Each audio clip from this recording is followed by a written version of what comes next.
I'm a simple girl, always have been. The first time I fell in love, my best friend told me, if a guy's a player, just get a new one. I took her advice to heart. My first boyfriend wasn't exactly faithful. He had this inseparable girl bro, always hanging around. So I found another one. My second boyfriend wasn't great either. He practically lived in bars, and his phone was a graveyard of pretty girls' numbers. So I found another one. The third was still hung up on his old flame, a girl he could never forget. Just as I was about to start the hunt for number 4, my best friend kicked down my door and screamed at me, her voice cracking with desperation. The whole point of get a new one is that you dump the old one first? I just stared at her blankly. Oh, well, which one do you want? I can give you one. Growing up, I did what my parents told me. Now that I'm older, I do what my best friend Zoe tells me. My life has been a straight line of studying and exams. So, when I finally got into college, I decided it was time to spread my wings, challenge myself, get a boyfriend. I inherited my parents' good looks, so I wasn't exactly lacking in that department, but I had zero idea what to look for in a guy. For that, I consulted the expert, Zoe. She was trying on a new dress in front of the mirror, casually imparting all her wisdom. Guys are like dogs, Thea. You're too nice to them, and they don't know what to do with it. The best way to handle them is to keep them on their toes. A little pushback, then a little affection. Oh, and don't ever try to change a guy. If he's a player, just replace him. Keep replacing them until you find one you like. I sat on a small stool, dutifully taking notes and nodding thoughtfully. I sort of got it, but maybe not completely.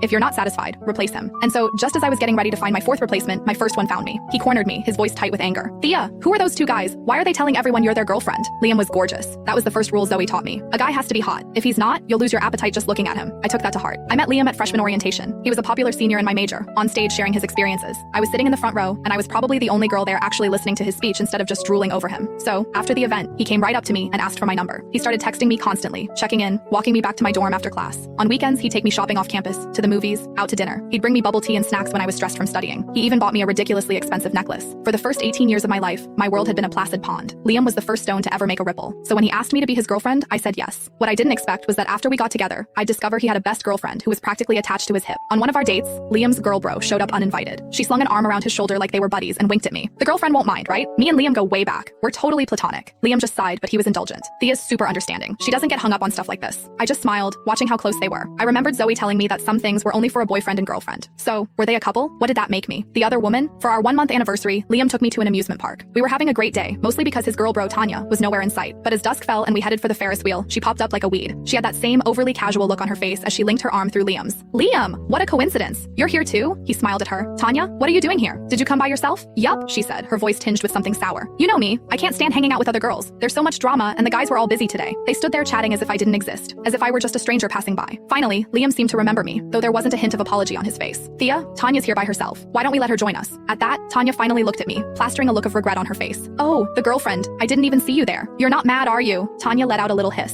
Liam and I are just friends. You really don't need to be so jealous about everything. I hadn't even said a word, and she was already painting me as the crazy, jealous girl. I smiled sweetly and shook my head. It's fine. I know you don't get along with other girls. The more the merrier. Tanya's expression flickered, as if she could tell I was being passive-aggressive. But Liam, bless his heart, completely missed it. He just thought I was being sweet and understanding. When we got to the Ferris wheel,